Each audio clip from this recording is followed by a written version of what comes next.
Hey guys, welcome back to another episode of Brittany Lee the Bio Geek. I'm Brittany Foray, and today I'm going to be covering the vertebrae. So honestly, the vertebrae is one of my favorite things to teach. I think it's really straightforward, and I know my students sometimes have a lot of trouble at first learning it, but I have a few tips and tricks and a few surefire ways that I feel like really help to solidify this vertebrae content. So what I cover in this video is I go over what the different types of vertebrae are. I talk about lumbar versus thoracic versus cervical versus axis versus atlas.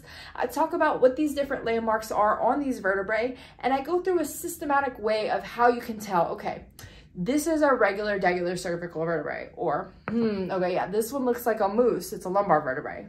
A moose, you say? Yes, a moose. I think some of them look like animals, and I think you will too.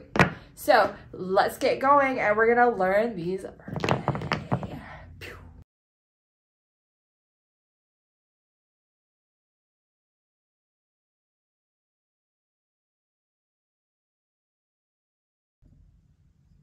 So in this video, I plan to take these vertebrae and make them super easy for you guys to learn. I want to go over what each of these vertebrae are, so specifically your thoracic, your cervical, your lumbar, and then your more specialized cervical, which include your C1, which is your atlas, and then your C2, which is your axis. So what I want to do is not only identify which vertebrae is which, but I want to introduce you guys to the different landmarks on the vertebrae so that you can answer these questions and get really good grades on your exams. So let's begin.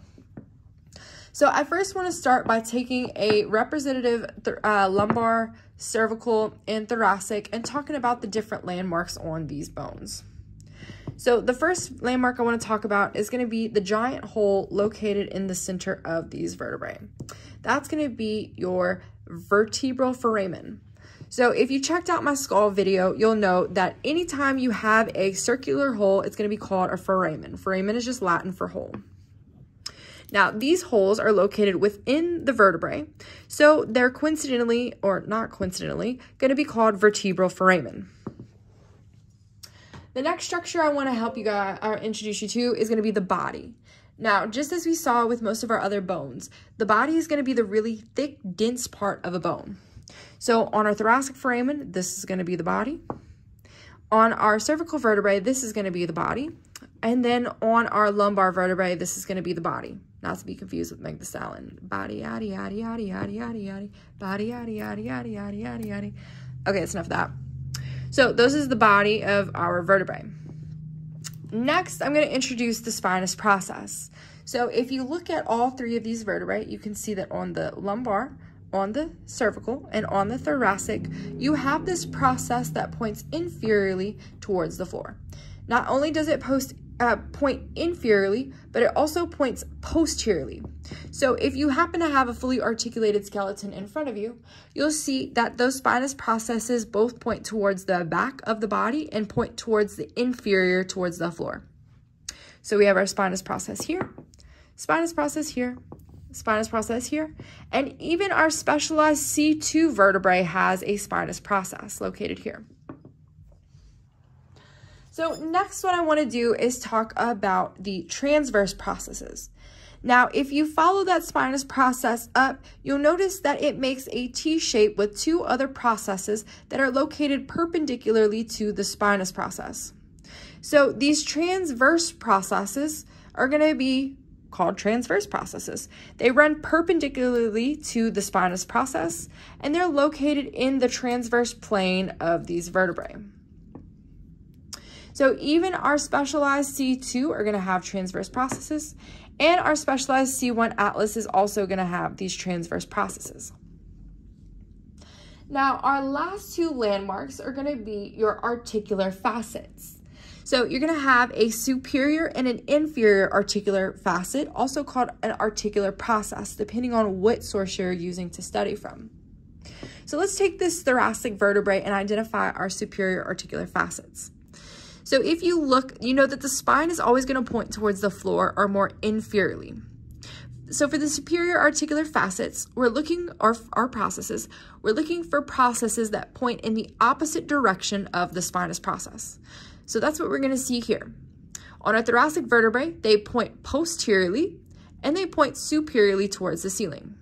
Superior articular processes.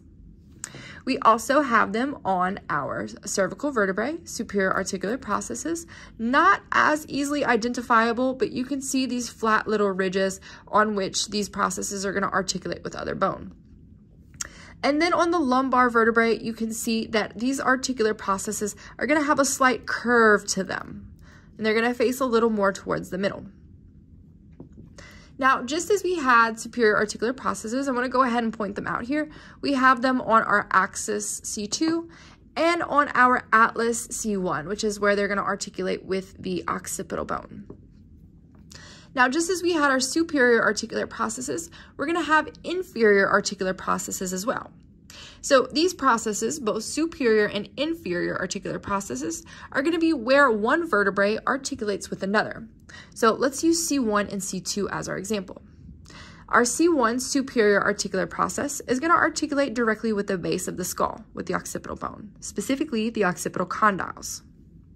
The inferior articular processes will be located on the inferior surface of that bone, and the inferior articular processes will articulate with the superior articular processes with the bone immediately inferior. So C1 goes on top of C2, so the inferior articular processes of C1 will articulate with the superior articular processes of C2, such as this.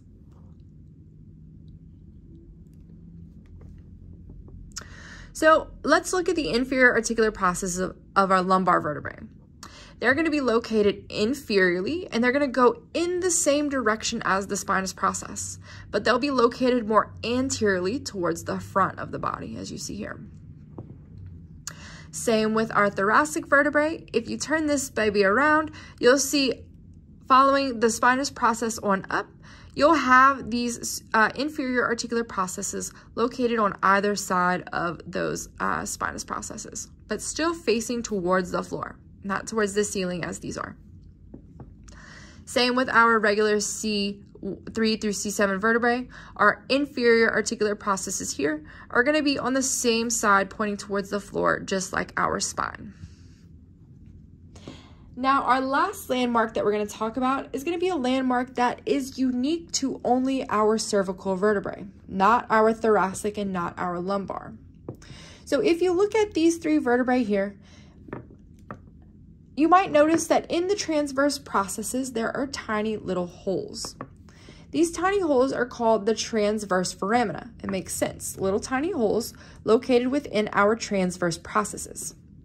So it is our transverse foramina that are going to help us to identify if something is a cervical vertebrae. So whenever you're looking at a vertebrae on a table, when it's not articulated to any other vertebrae, the first question you're going to want to ask is, does this vertebrae have transverse foramen? Are there holes on the side within these transverse processes?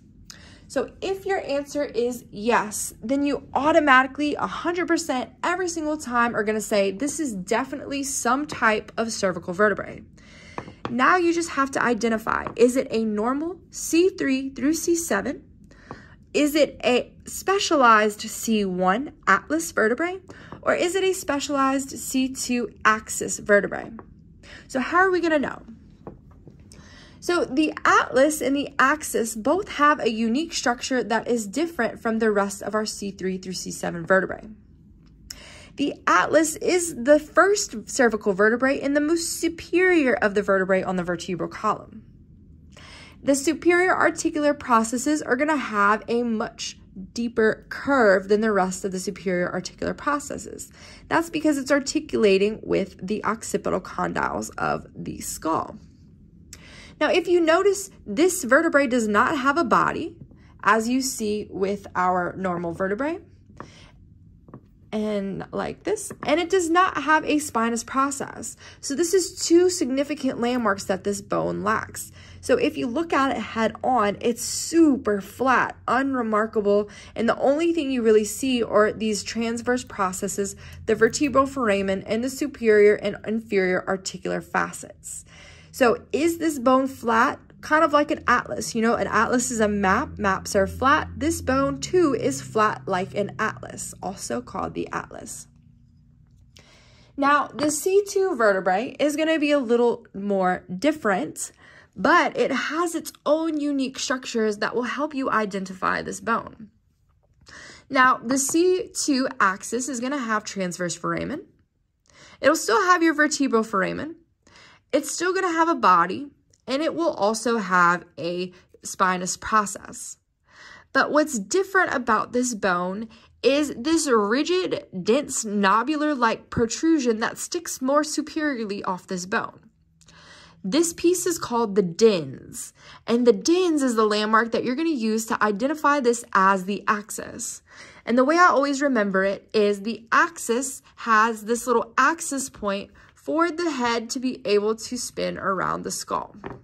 So the dens here is going to be your identifying point of your axis. Now, if it is not flat, if it has a spinous process, it has a body, it has transverse processes, transverse foramina, and it does not have a dens, it's going to be your C3 through C7, a normal, regular cervical vertebrae.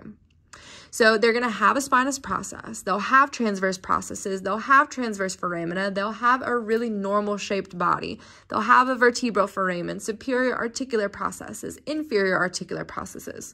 However, if you look at it next to the axis has this dens, and your C3 through C7 do not have that dens. So that's going to be your indicators for identifying the 3 different types of cervical vertebrae. Now, if you look at your vertebrae and you say, okay, does this have transverse foramina, holes in the transverse processes? And your answer is no. Then you have to decide, is this going to be a thoracic or a lumbar vertebrae? Now, I have both a really cutesy way of identifying the thoracic versus the lumbar, and I also have a more biological, anatomical way of identifying the thoracic versus lumbar. Let's do the cutesy way first because I love it. So for my animal lovers out there, I find that each of these types of vertebrae, thoracic versus lumbar, looks like its own specific animal. I think that the thoracic, time after time, looks like a giraffe. Can you see it? Nice, huh? And then in my opinion, the lumbar vertebrae kind of looks like a moose. You have the little antlers up here. You have the ears out here, or ears and antlers, I don't know. But it kind of looks like a moose. It's really thick, dense, and it looks like if you hit it with your car would suffer more damage than that bone would. Okay, so that's how I used to do it, is the thoracic vertebrae looks like a giraffe, and the lumbar vertebrae looks like a moose. However, if you're like, no, I don't like animals, that's not cute, you're kind of lame, fine, I get it. But let's use a biological and an anatomical landmark to identify which one's which, okay? So on a thoracic vertebrae, we're going to use the superior articular facets. So if you look at these superior articular facets, you can see that they point superiorly and in the same direction as the spine, right? So the superior articular processes point superiorly and posteriorly towards the back of the body. Now, if you look at the lumbar vertebrae, you'll see that these lumbar vertebrae do not point towards the front. They point more medially towards the middle of each other.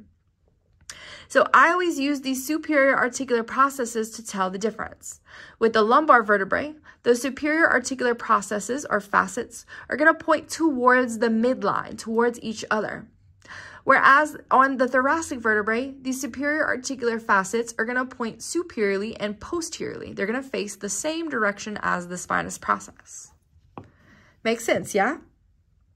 All right, so let's finish this video up with a little quiz and see if you guys can tell the difference between these vertebrae already. All right, let's do this one first. Which one is this? Transverse foramina, body, spinous process, and a weirdly shaped structure at the top. Yes, this is our axis. So this weirdly shaped structure, remember, is the dens, and that is the landmark you use to identify this as the axis, the C2 vertebrae. Awesome.